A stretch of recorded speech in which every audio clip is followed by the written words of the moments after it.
Hello, I am Paul Henderson, Veterans Chair of the South Carolina Society of the Children of the American Revolution.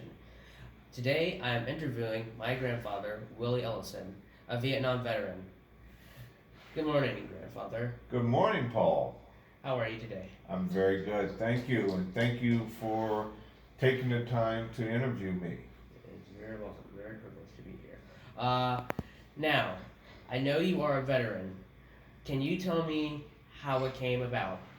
Oh, it's a very good question, Paul. But it's an answer that's going to take a little time for me to answer it. So, my father was a career military. He retired as a sergeant first class after 20 years of service. He was in World War II. So I spent most of my childhood in a military environment, and I used to always admire the military police. Mm. So, and also this highway patrol from Ohio. So when I was getting ready to graduate, I was very good in football. I had a football scholarship at a small university near Cleveland. But since I had no role models, I was a little reluctant. And since I've always admired my father's role in being in the military, my good friend, Jack Brown and I decided to join the Army while we were still in high school. Mm-hmm. So now I was only 17 years old when I did this. And I went to basic training in Fort Knox, Kentucky, and then what we call advanced individual training in Fort Lee, Virginia. And then I was off at 18 years old to Vietnam. The Vietnam War at the time was at its peak, but fortunately God said, you're not going to be in the infantry. One thing I want you to know, there are roughly 7 people or jobs to support one infantry person. So everyone can't be in the infantry on the front line.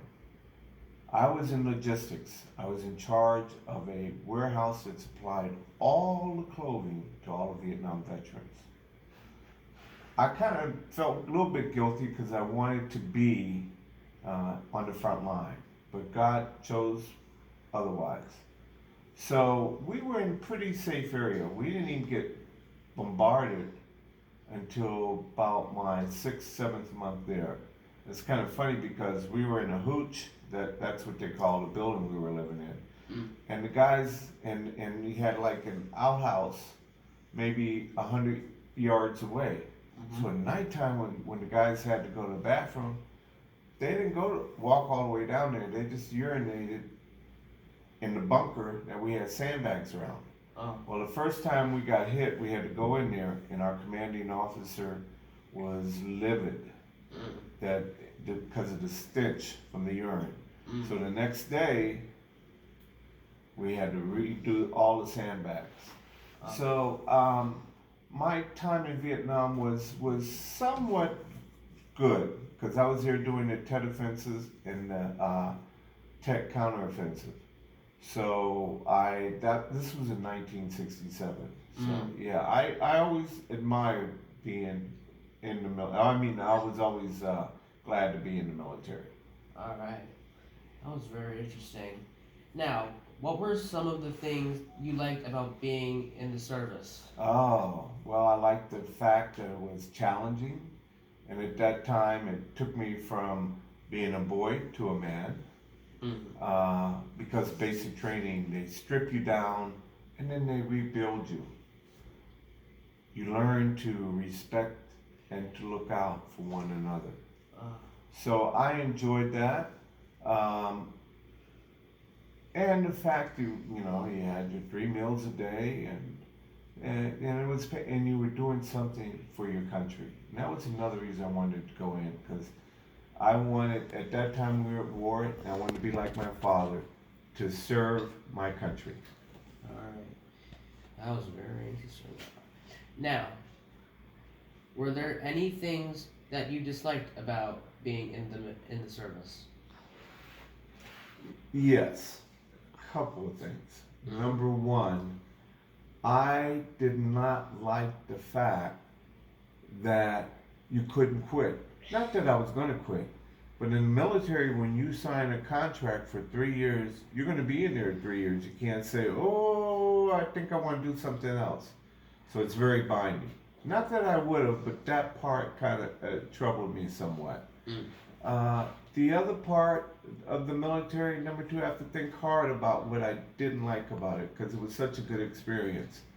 I would say sometimes, I don't know, I can't even think of a second thing now, Paul. So that was just the first one because it was a good opportunity for me. Mm. Yeah. Now, why did you leave the military? Because of the last thing I said. When I came back from Vietnam, I was in the first instructor company at Fort Lee. And that was really good. I was what's called I was an E5 and I was in an E8 slot. So if I had joined again, re-enlisted, I would have gotten my E6 and would more than likely have gotten my E8. So great opportunity. So again, the question is, well, why did you leave, grandfather? Well, I wanted to go into law enforcement, and it would have been harder for me to switch over my, what they call MOS, Military Occupation Specialty. But the fact is, if I re-enlisted for another 3 years, if I wanted to do something else, I couldn't. So it goes back to the main reason what I didn't like about the military is that once you lock in, you can't change. Now, has the Veterans Administration provided you with any services or assistance? Oh yeah, I'm a big fan of the VA, Veterans Administration. They've been very good to me and to so many other veterans. Since I was in Vietnam and exposed to Agent Orange, the Veterans Administration says, okay, you can, if you have diabetes, you can get compensated for it. So my diabetes led to my 3 heart attacks. It also led to my neuropathy. So the VA has provided me with funding. Also, my son is now, because I'm a 100% disabled veteran, he gets some monetary compensation and many other benefits that the state of Florida will give disabled veterans. So I'm very thankful that the VA exists. Not only that, but they provide